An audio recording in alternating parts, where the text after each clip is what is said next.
Welcome back, Sebastian here. So F1 is almost back. So again, we have our 2024 Dutch Grand Prix coming up this weekend. So first race preview since the summer break. Again, it's been so long I've almost forgotten how to do these videos, but let's start with taking a look at last year's race. So 2023 won, of course, by Max Verstappen, as the vast majority of last year's races were. Coming home second was Fernando Alonso, really good result for him. And then Pierre Gasly in third, a bit of a surprise result in the Alpine. Imagine an Alpine getting a podium this year. But yes, very, very good drive by Gasly in those wet conditions. A race I actually remember quite well, so usually when I do this part I have to check on Wikipedia to just check the details of what happened in that race. But for this one, that wasn't an issue. So of course, this race was Liam Lawson's F1 debut. Of course, Daniel Ricciardo getting himself a hand injury in free practice. Lawson substitutes in to make his F1 debut. Of course, there was a weekend with a lot of rain on Sunday, a lot of changing conditions, and what produced, I think, one of my favorite races of 2023. You had that late red flag as well after Guang Yu Zhou basically spun into the turn 1 barriers. You had lots of spins and different incidents going on. Sargent crashed out as well, and Sergio Perez also threw away a late podium, giving Gasly that only podium of 2023. Now, taking a look at the track itself, this Zandvoort circuit, as we've gone to for the last 3 years, and of course F1 went to this track a long time ago, back in the 70s. But 4.259 kilometers is the current layout. We're expected to have 72 laps on Sunday. The track record, or the race lap record, is a 1:11.097, which was set by Lewis Hamilton in 2021. The average speed of that lap, 215 kilometers an hour, which, if you rank all the 2024 tracks, ranks 15. So one of the slower tracks of the season, but again, pretty close to average.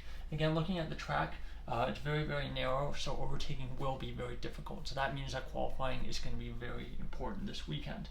Lots of difficult, very long corners. So again, it's a pretty front-limited track. So this is something that should suit McLaren, for example.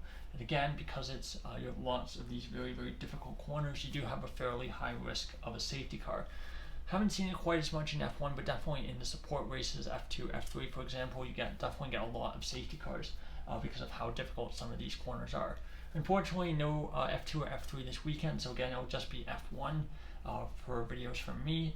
But I do believe that the Porsche Super Cup is going to be the support category for this weekend.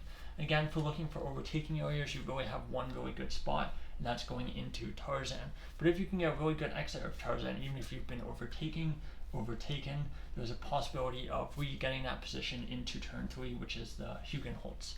And again, that's one of the two very quite banked corners. The other one being turn 14. So again, if you want to be able to make an overtake into turn 14, you're going to have to be able to follow very closely through turn 13, 14, and then again make that overtake down that main straight.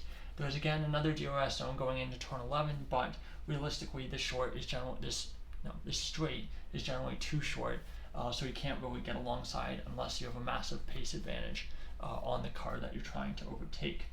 Turn sector 2, again, not a whole lot of opportunities to make overtakes. This is where you have those very high speed corners. Very, very tricky, and if you've ever played the F1 game, you know how difficult it is to find the apexes and get these corners right. Now let's see, moving on to the schedule for this weekend, you'll notice I've omitted the weather. I'm recording this video about 2 weeks in advance of the Grand Prix because I am traveling. So again, I don't really know what the weather is going to be for this Grand Prix. Let's just say it's going to snow. But again, no F2, no F3, so just F1 for this weekend. So for Friday, FP1 12:30, FP2 4 p.m. local time, and then Saturday, FP3 11:30. Qualifying at 3 p.m. and then Sunday the Grand Prix at 3 as well. In terms of tires, you have the hardest 3 tires in the Pirelli range: soft C3, medium C2, hard C1. Again, fairly abrasive track, and again, with that bank corner, you're going to have a lot of forces going through the tire. That being said, because it's so narrow, because overtaking is so difficult, you're going to see pretty much everyone is going to try to do a one-stop strategy, a bit like Monaco. And if that means excessive tire saving towards the beginning of stints, if that means driving a bit slowly, then the cars are going to kind of have to do that. Now, before we go into finish this video up with predictions, I'm going to go over the best and worst qualifiers at this track. Again, we only have 3 years of data with the current drivers, so not a whole lot to go off of. But best driver, Max Verstappen. So again, he's won all 3 years, and again, he's outqualified his teammate Sergio Perez, who unfortunately shows up on the worst side of this board. Outqualified Perez all 3 years. Median qualifying gap 0.735 seconds. So again, over half a second is the median. And again, I believe if you did it by average as well, it would also be over half a second. Doesn't bode super well for Perez there. Second, Russell 67%. Median qualifying gap 0.531 in the negative. So I guess 0.531 ahead of his teammate. At the number 3, Norris also on 67%. Again, just over half a second, 0.525. Looking at the worst 3 drivers, again, Perez being in that group, not really a surprise, 0%, and then of course, median qualifying gap, 0.735 seconds. Bottas, a bit of a surprise, also on 0%, outqualified by Hamilton 2021, and then outqualified by Zhou Guanyu both years. Reason why Zhou doesn't show up on the board is because you have to have a minimum of 3 years to show up on this list. For Bottas, 0%, and then median gap is 0.193. For Sainz, 33%, but gap very, very small, plus 0.010. And of course, all 3 of those years against Charles Leclerc, so again, very, very good teammate, very, very good qualifier as a teammate. Now, finishing up with some predictions.